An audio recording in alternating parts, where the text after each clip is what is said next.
move on now to our speaker for the night, Dr. George. George is Professor Emeritus of Natural Science from MATC, and he has been the organizer of the annual Sustainability Summit in Milwaukee for many years, and founded that here in Milwaukee. He has traveled nationally and internationally to participate in meetings and conferences on global warming. He's really considered one of the leading sources of information on this issue here in this whole area. And he also has attended some of the international UN COP meetings. Were you in Paris? Yes. He was in Paris, yes, for the Paris Agreement too. So we're fortunate to have him as part of 350, one of our regulars. And we would like to present him with his annual State of the Planet address. Yes. Right? I think George has a pretty loud voice. I don't think we're going to need this, are you? What? No, you're not. No, I've spoken before a classroom for over 50 years, so usually I'm well heard. I have to establish my credentials here. I've spoken here several times before up in the forum room. And this is a wonderful organization, 350, plus the UUs here, the Universalist Unitarian Society is a wonderful group of people. In fact, my wife's older sister is a member down in Arkansas. To establish my credentials, first I want to say that I too have been arrested. All right. Actually, I was Disorderly conduct. I didn't know that. well, I was 9 years old in 4th grade, setting off firecrackers in Lincoln Park. The Chicago Park District Police took me and 3 friends down to the police station and booked us. And about 6 months later, a plainclothes police officer came by our house, and my father was a Presbyterian minister.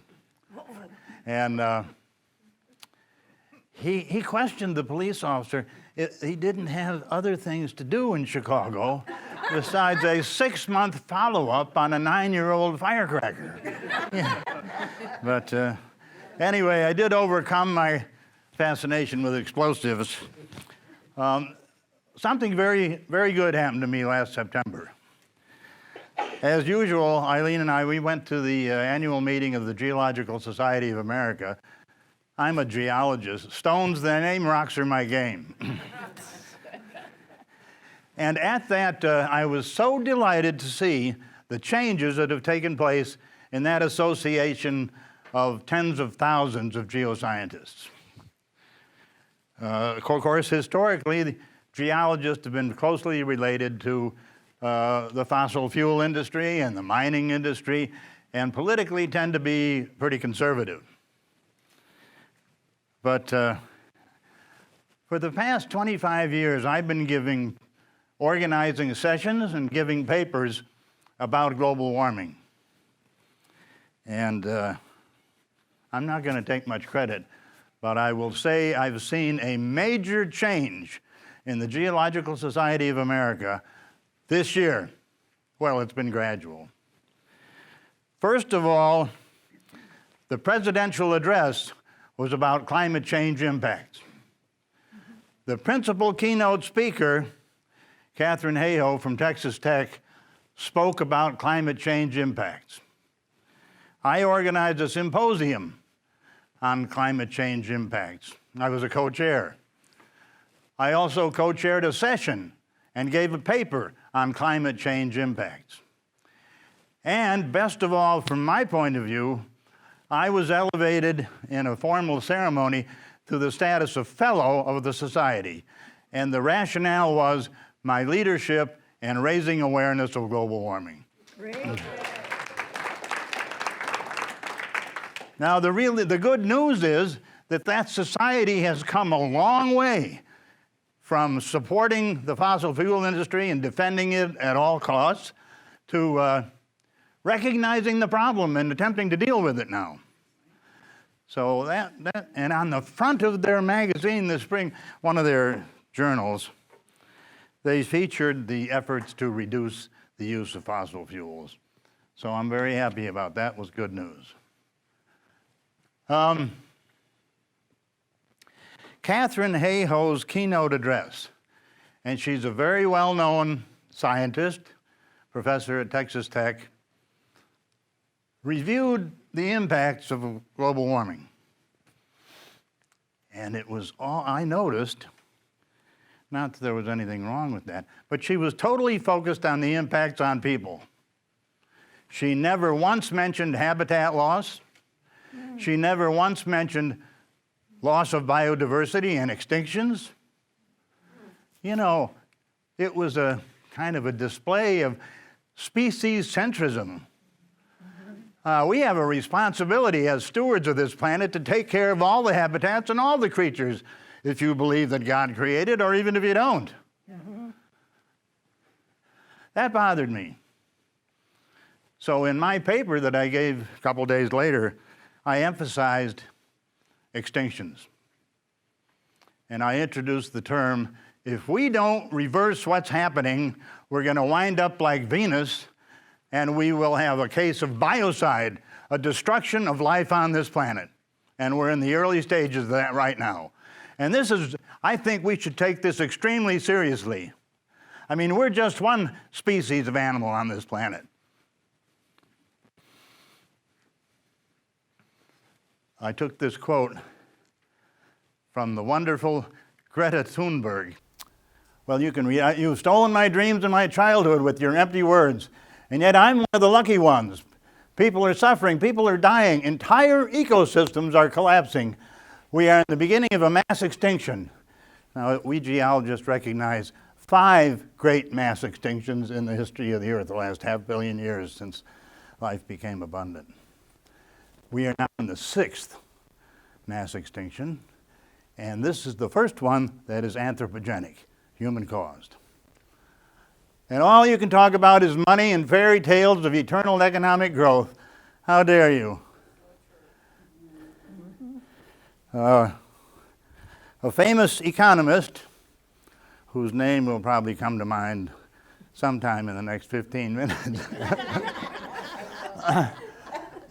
he said that people who think that you can have unlimited eternal economic growth in a system of limited resources is either nuts or an economist. For more than 30 years, Greta went on to say at the United Nations, the science has been crystal clear. How dare you continue to look away and come here saying that you're doing enough when the politics and solutions needed are still nowhere in sight. And I must say, COP5, which was just held in Madrid, didn't produce much of anything. I don't want to say that without the United States leadership, but it's an important part. Reality check, we know all these things. Effective mitigation of future impacts requires major reductions in the combustion of fossil fuels. What's going on? Fossil carbons being transferred from natural subsurface sequestration in coal, oil, and natural gas to increasing accumulations in Earth's atmosphere and hydrosphere. That's the process that's taking place. The impacts of this unnaturally rapid chemical redistribution are becoming increasingly problematic, and the rates of change are accelerating. Manifold impacts comprise collateral damage that is already stressing most of our planet's ecosystems, including the habitats of hundreds of millions of people. Oh, I need to point it back at the... you know the story. This is our increase in energy use.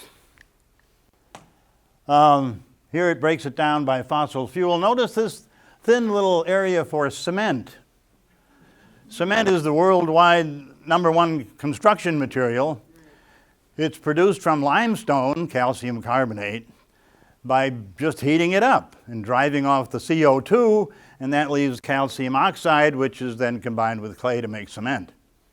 The CO2 accounts for about 9% of the total that we're adding to the atmosphere. So it's a significant cause of the increase in CO2. Julie called this to my attention. Methane emissions from U.S. oil and gas supply chains. Considerable amounts of the greenhouse gas methane, and that's CH4, it's about 20 to 25 times more efficient absorber of heat than CO2. Leak from U.S. oil and gas supply chain. This is from the author. Alvarez reassessed the magnitude of this leakage and found that in 2015, supply chain emissions were 60% higher than EPA inventory estimate. They suggest, Alvarez et al., that this discrepancy exists because current inventory methods miss emissions that occur during abnormal operating conditions. One of the big new sources, of course, is a result of fracking, and a lot of methane leaks into the atmosphere. These data and the methodology used to obtain them could improve and verify international inventory of gases and provide a better understanding of mitigation efforts outlined by the Paris Agreement. Well, here's the increase since Charles Keeling was sent out to Mauna Loa by Roger Revelle at Harvard. And as you can see, the content of the atmosphere is increased steadily. Last September, you know, we're 350.org. 350 is ancient history. Last week, 414. This is the current level of CO2 in the average in the atmosphere as measured at, on Mauna Loa, the island of Hawaii. Here's the temperature, as good a curve as any, roughly up to 220. The 10 warmest September global land and ocean surface temperatures have occurred since 2003. With the last 5 years, well, this is a couple years old, this data, as you can see, comprising the 5 warmest Septembers on record.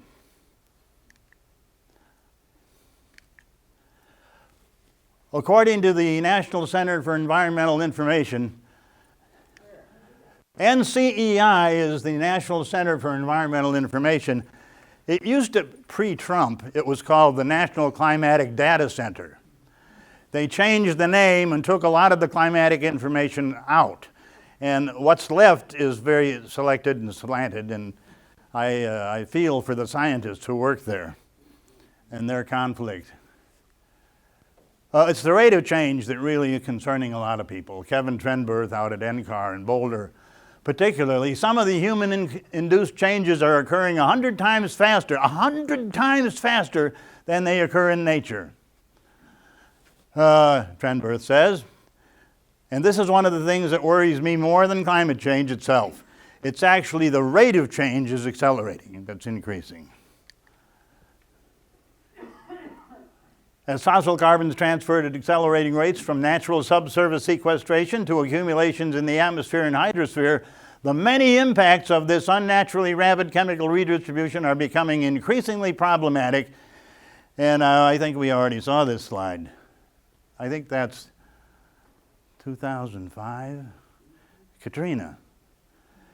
Katrina, before it came ashore near Gulfport, Mississippi, northeast of New Orleans, it had maximum sustained winds in the eye wall of 165. It was a big Category 5. And now we're on the subject of weather and climate-related disasters and global warming caused or exacerbated disasters. In 2019, there were 14 weather and climate disasters with losses exceeding $1 billion each across the U.S. These events included 3 floodings, 8 storm, 2 tropical cyclone events, 1 wildfire. Overall, these events resulted in the deaths of 44 people and had significant economic impacts on the areas impacted. The 1980-2019 annual average is 6.5 events a year. Yellow S. The annual average for the most recent 5 years is 13.8, double. It's increasing. 2019, last year, the 5th consecutive year in which 10 or more billion-dollar weather and climate disaster events have impacted the United States. Billion-dollar event, is this going to get the capitalist attention? I hope so. Over the last 40 years, the years with 10 or more separate billion-dollar disaster events include 98, 2008, 2011 and 12, 2015 through 19, so it's becoming the norm. Here's a map to show some of these for 2019.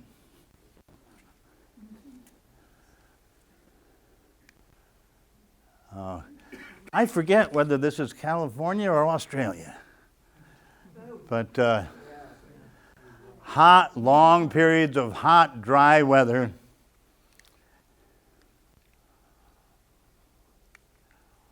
Climate models project robust differences in regional climatic characteristics between present day and global warming of 1.5 degrees and 2 degrees Celsius.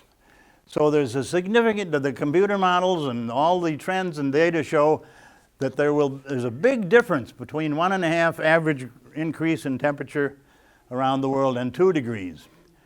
These differences include increases in mean temperature and hot extremes, heavy precipitation, probability of drought, precipitation deficits.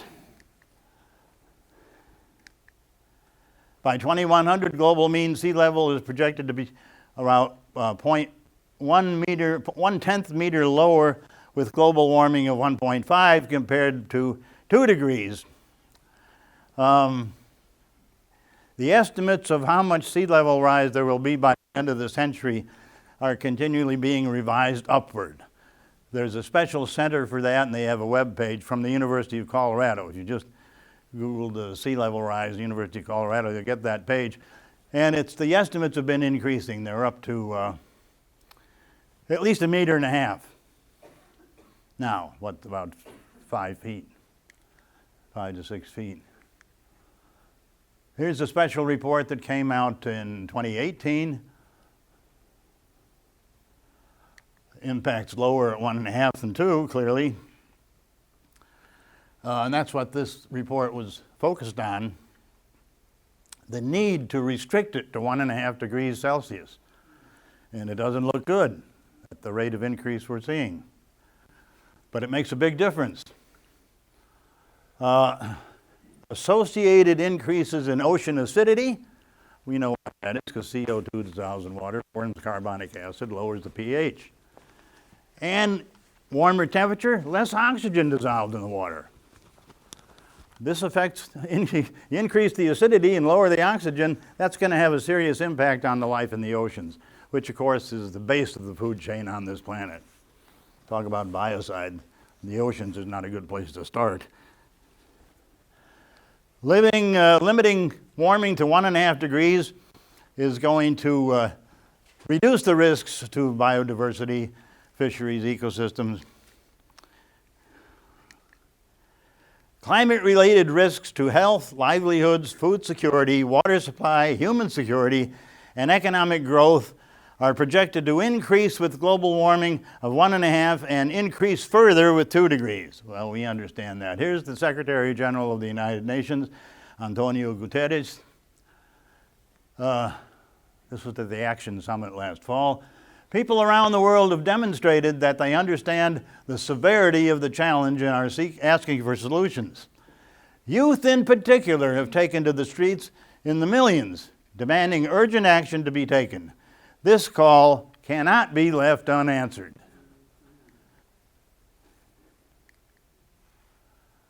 This is the Foreign Minister of Mozambique.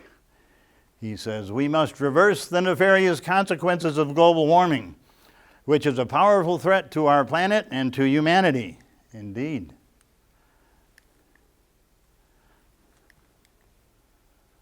And Prime Minister of Pakistan, Imran Khan, "I feel that there is a lack of seriousness." Now, I have picked up on some of this. "Perhaps world leaders do not realize the urgency of the situation. We have a lot of ideas, but as someone said, ideas without funding is mere hallucination." COP5 just took place in Madrid. Here's some of the delegates. Climate negotiations lasting 16 days failed to find common ground on international carbon trading rules, one of the important issues at UN's COP25 climate summit in Madrid, which wrapped Sunday with a weak accord despite urging from the United Nations and civil society groups to address the climate emergency with ambition. A minimum agreement was reached after over 2 weeks of talks, as over 26,000 delegates from throughout the world, now 196 countries, convened at the COP25 in Madrid.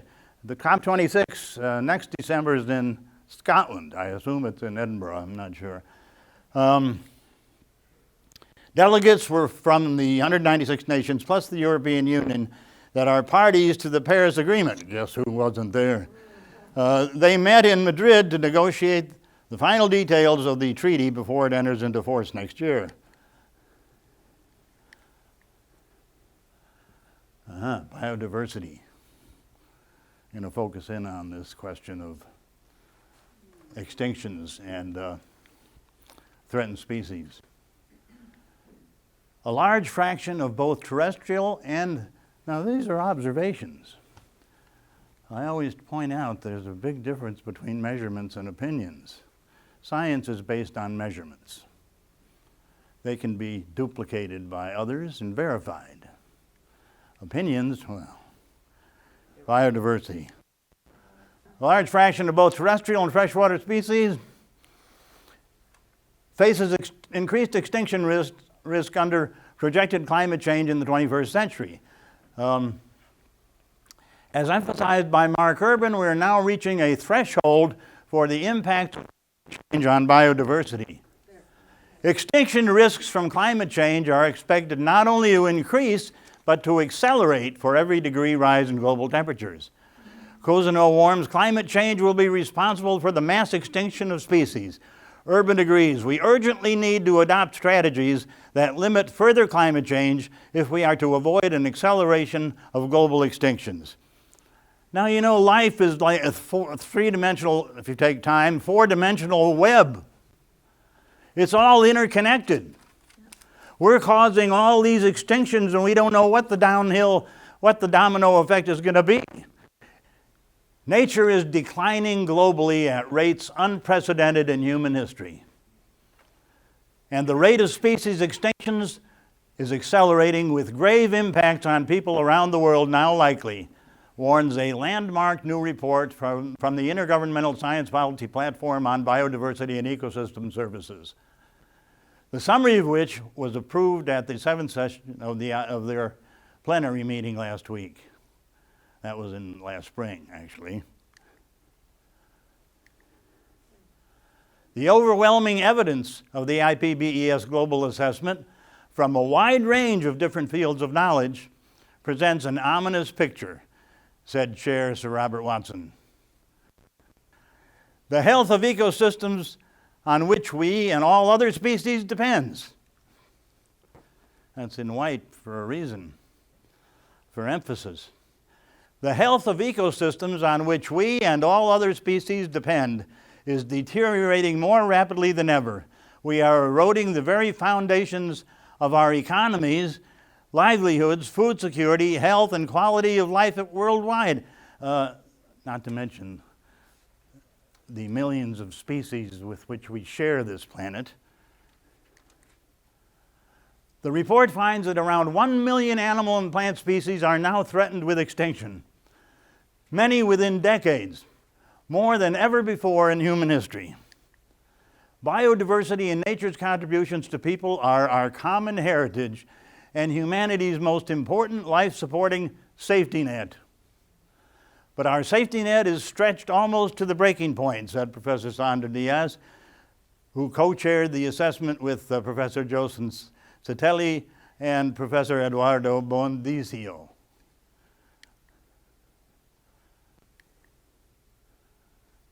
This is a poor diagram to show the relative decrease in numbers of different classes of animals.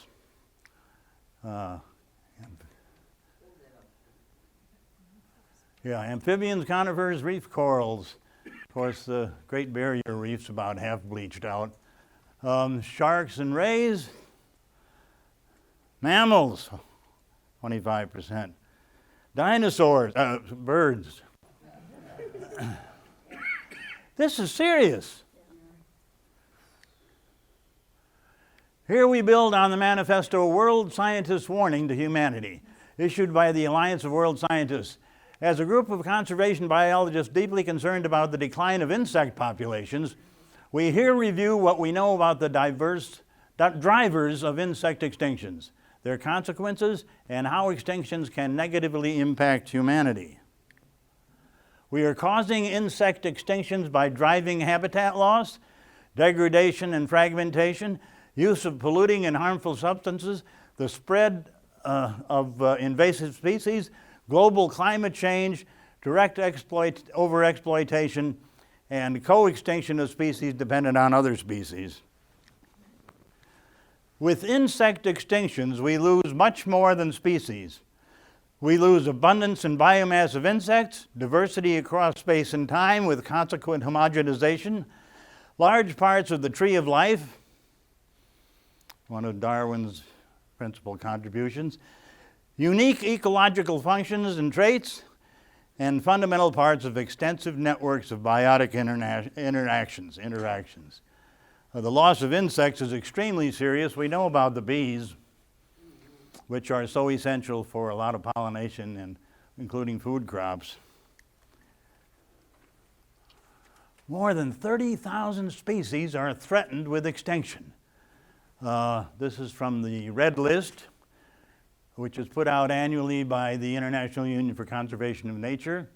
Established in 1964, the IUCN Red List of Threatened Species has evolved to become the world's most comprehensive information source on the global conservation of animal, fungi, and plant species, the three kingdoms. The IUCN Red List is a critical indicator of the health of the world's biodiversity.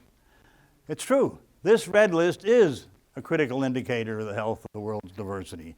We should pay attention to it.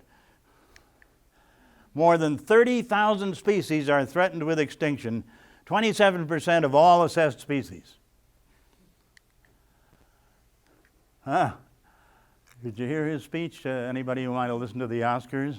Joaquin Phoenix from The Joker. I haven't seen that. Don't intend to. I think whether we're talking about gender inequality, or racism, or queer rights, or indigenous rights, or animal rights, we're talking about the fight against injustice. Well, I'll certainly agree with that. Phoenix continued, we're talking about the fight against the belief that one people, one race, one gender, one species has the right to dominate, control, use, and exploit another with impunity.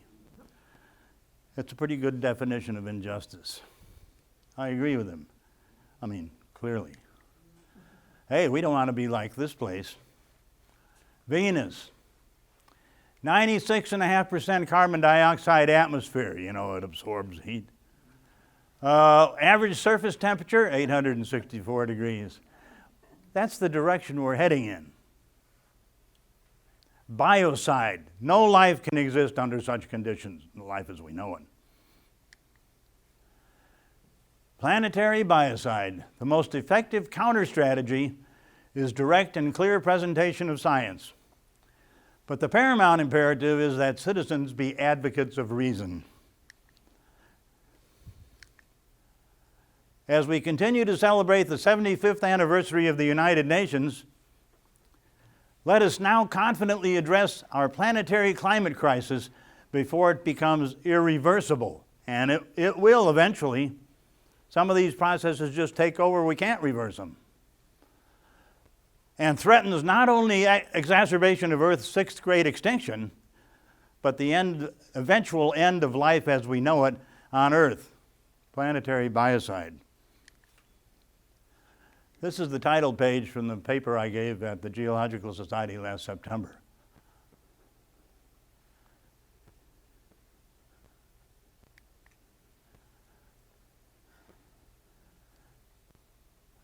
Eileen and I went to Antarctica a few years ago. January of 11 and 12, I think.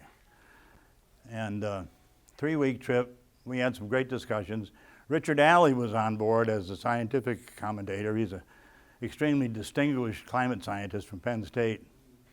They've got 2 of them, Michael Mann and Richard Alley. I made this observation in the discussion afterwards, after the talk. And one guy in the back, he said, "I don't believe that. I guess I'm immoral." And the person sitting next to him said, "No, amoral."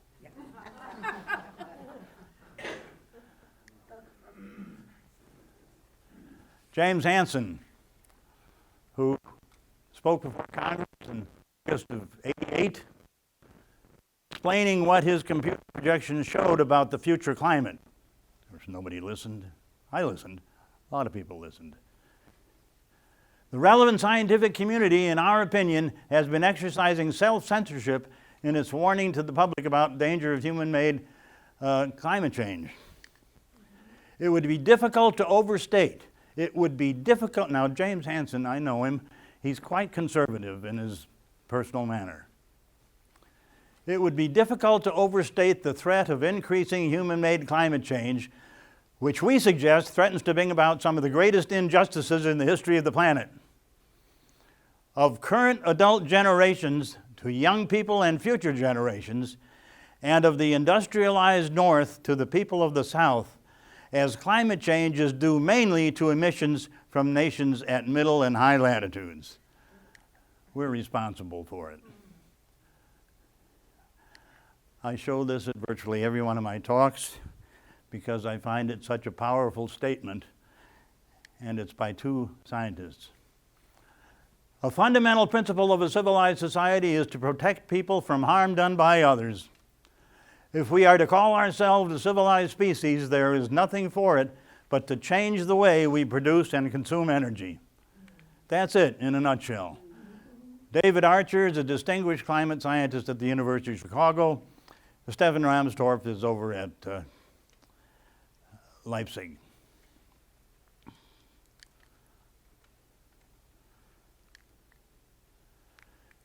Yeah, think about our history. Historically, the United States has led the world in conservation initiatives, from the establishment of national parks through the Clean Air Act, 1970, the Clean Water Act, of course, the national parks. Yellowstone was established in 1872. The National Park System was established in 1916. The Endangered Species Act, curiously, 3 of those signed by Nixon. And the Montreal Protocol. This is very instructive. Back in the 80s, you'll remember the scare about ozone depletion. And ozone is a protective layer in the stratosphere. It absorbs a lot of the ultraviolet radiation from the sun and protects us, acts as a protective screen. Well, it was being depleted by chlorofluorocarbons. I can almost see Al Gore saying that over and over again. But the countries of the world, they had one incident in Australia when the ozone hole, so-called, drifted north from Antarctica and much of Australia for quite a few days, and the number of skin cancers went up in a huge spike. And people, we got to stop this. So they got together, they called an international conference, not unlike the Paris Conference for climate change, only this one was successful. The fossil fuel, DuPont had a big interest, made Freon and all these chlorofluorocarbons. But the fossil fuel giant didn't have a horse in this race, and so they stayed out, and the countries were able to come together to an agreement in 1987 in Montreal, banning the manufacture, the production, the synthesis of these chlorofluorocarbons. And the ozone is healing itself. It's a great lesson. I mean, if we have an atmospheric problem, or an oceanic problem for that matter, we can get together, come to an agreement to address the cause, and solve it. It's time to reclaim, I'm talking about the United States, It's time to reclaim our conservation heritage and reassert national and international environmental leadership in addressing the world's most daunting geoscience challenge. Politicians can ignore reality and responsibility. Scientists must not. It is a professional imperative for scientists to report, to warn, and to recommend. This was for my geologic colleagues. Oh, don't worry, I'm tweeting that climate change is fake.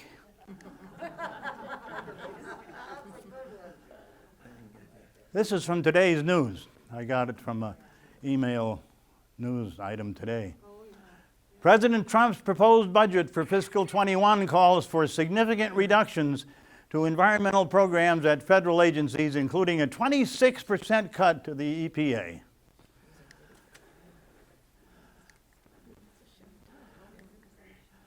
Trump's budget would eliminate 50 EPA programs and impose massive cuts to research and development, while also nixing money for the Energy Star rating system, which is really effective.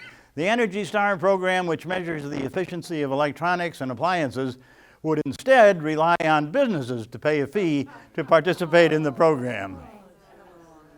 Oy vey.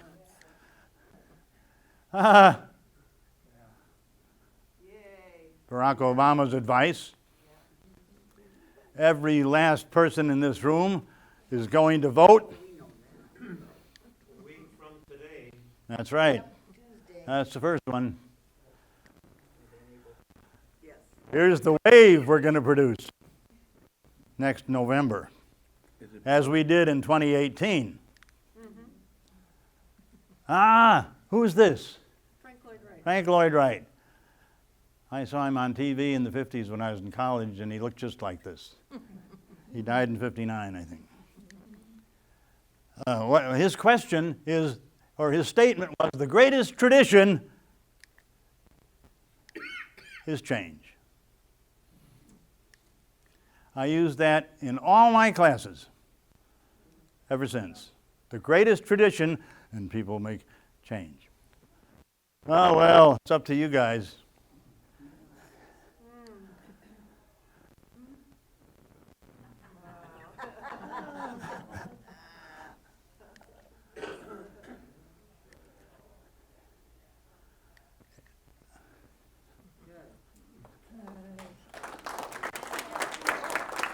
Good speech.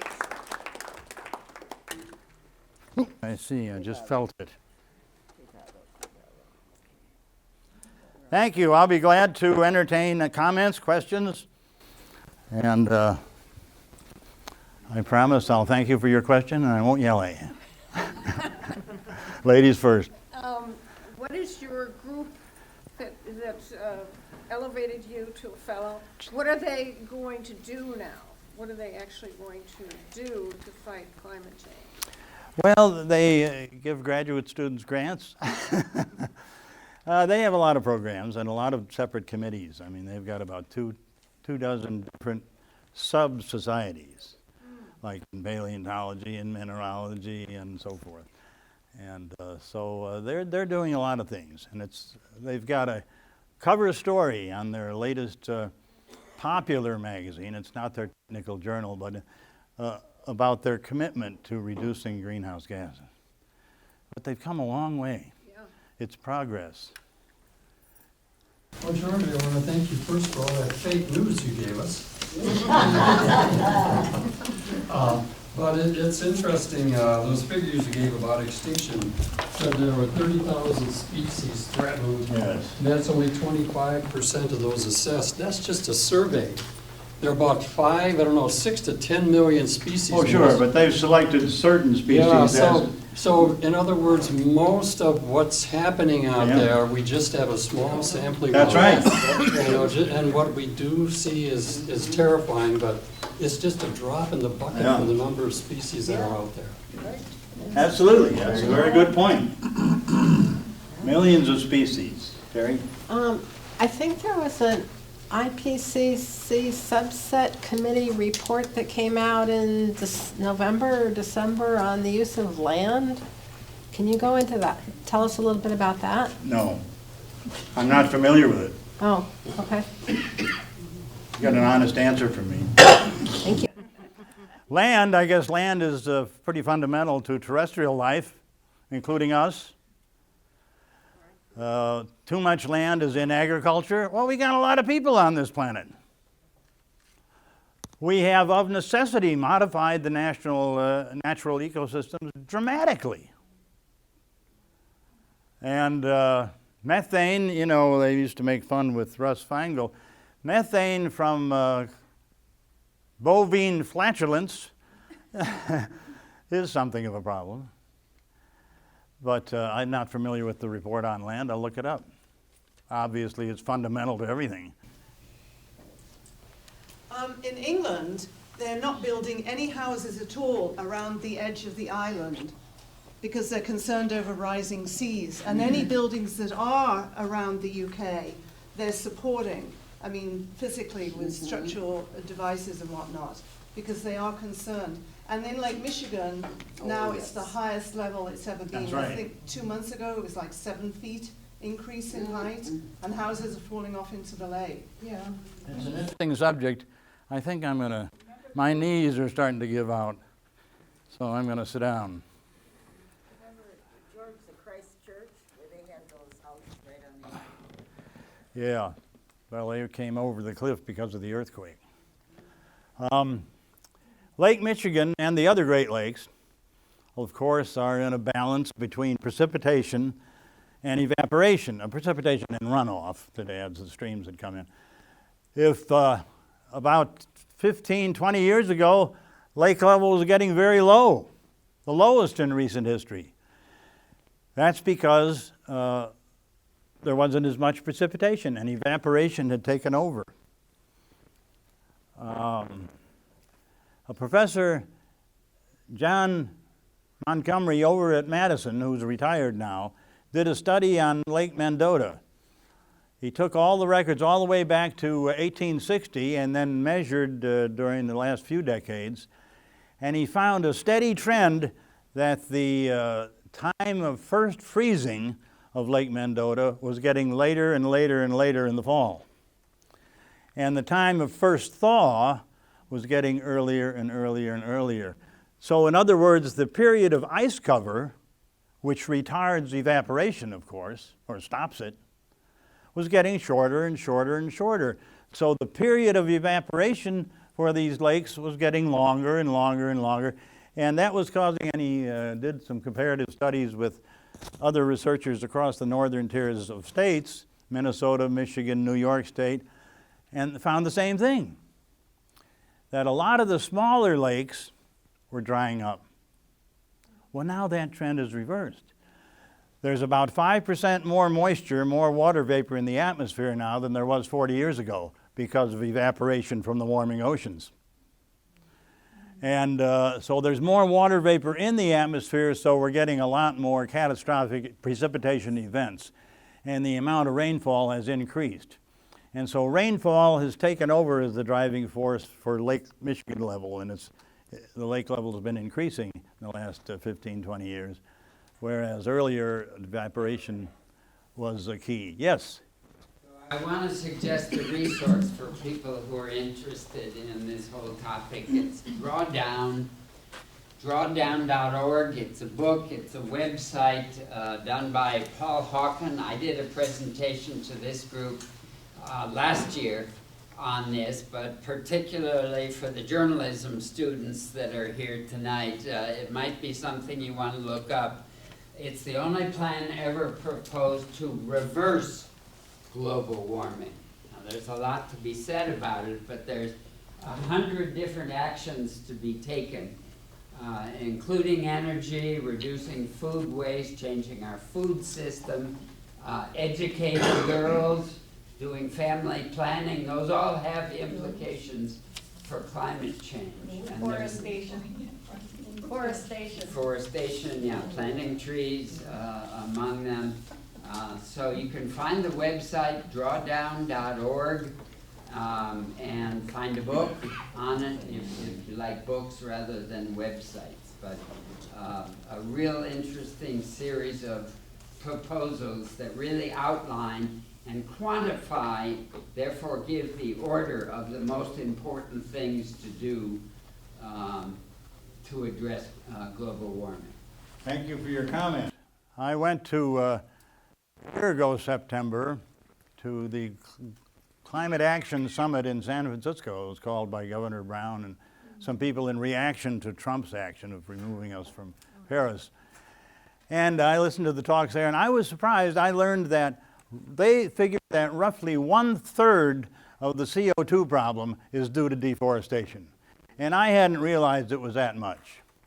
Now you can save a little turning down your thermostat and so forth. Nonetheless, the principal cause is the combustion of fossil fuels. Let us not be detracted from that. And the only way to change that is through politics. It's got to be done.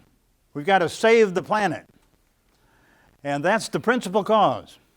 Now, do you know that we as taxpayers subsidize all these big fossil fuel companies like ExxonMobil that makes $40 billion a year? We pay for their exploration for new oil and gas deposits. They can write those expenses off. Why should a company that makes $40 billion a year have the taxpayers paying for their exploration expenses? Because they own our government. We must make a change. Oh yeah, we got a lot of other questions. That's fine. Yeah, Eugene? Anybody who's buying a hybrid car is not doing what you think you're doing. To manufacture batteries, it takes a huge amount of resources that get wasted.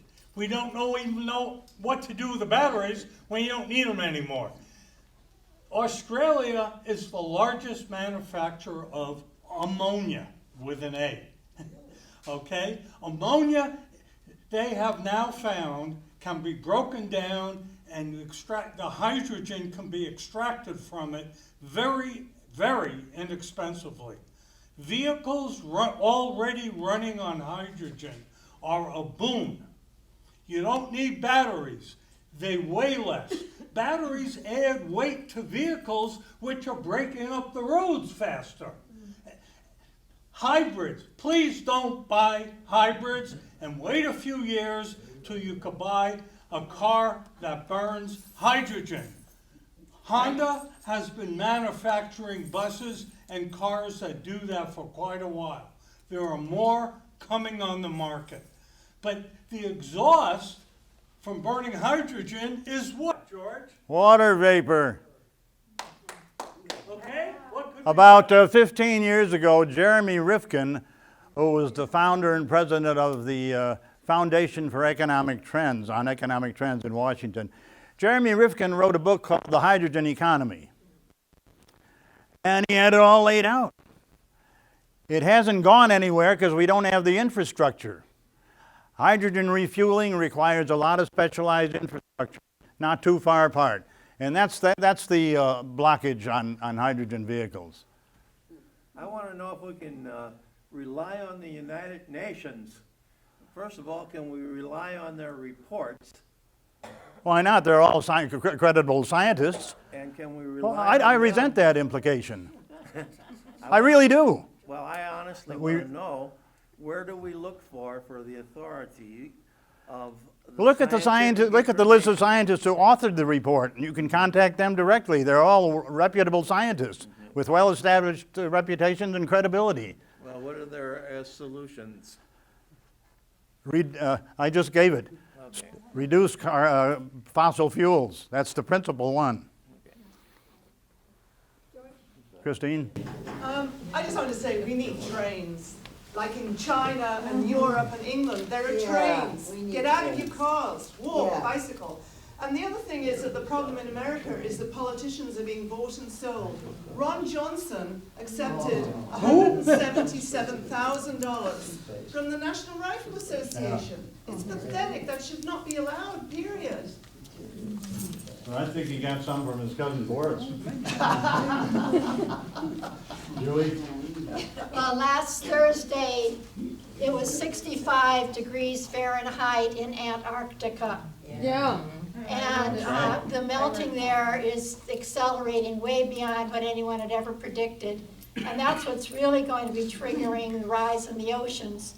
or that and Greenland, because those are land masses of glaciers that'll be flowing into the oceans and raising the level.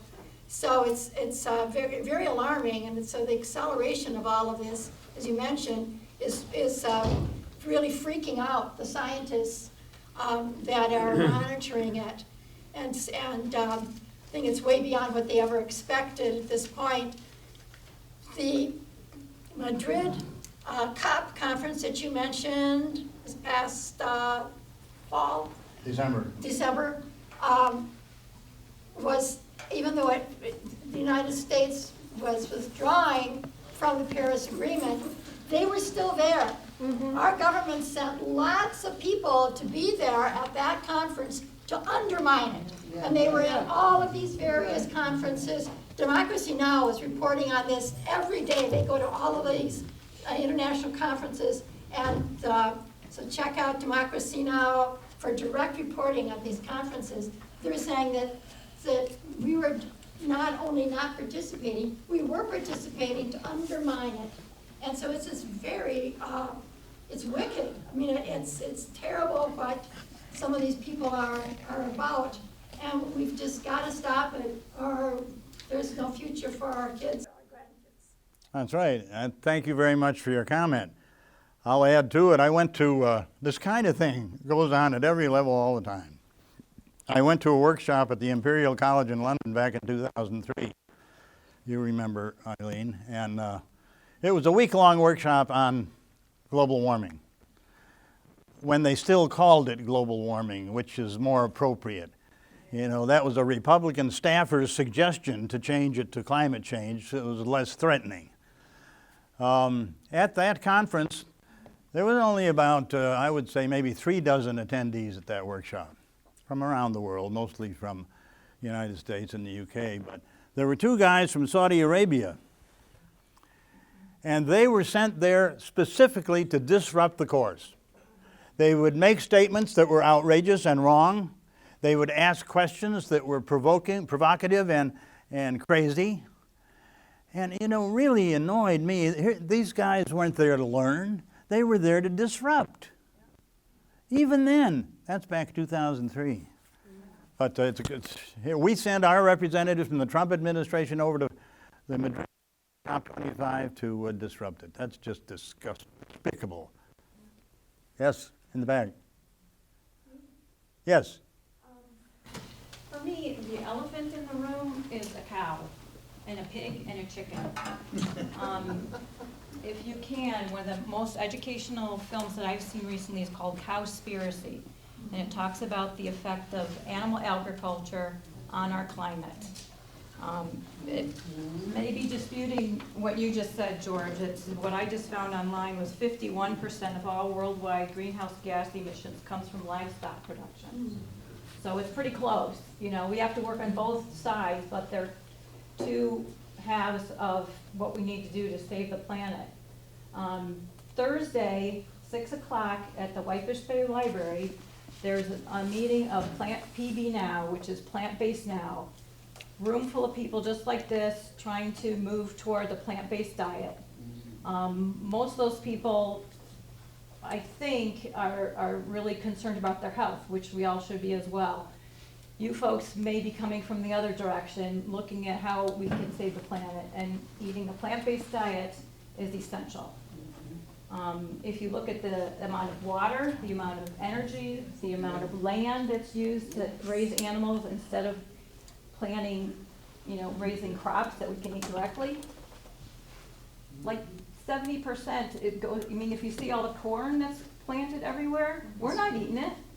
The cows are eating it. Yeah. It's high fructose. So, Corn, just that's fat. That's one meal a week, 1 meal a day, plant-based is gonna make a huge difference.